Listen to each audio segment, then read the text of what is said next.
நம்ம ஆடியோல வந்து melody song போட்டு பார்த்திருப்பீங்க, பத்தி பாடல் போட்டு பார்த்திருப்பீங்க.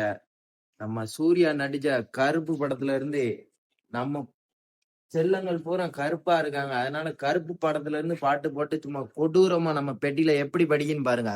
தரமா இருக்கும்.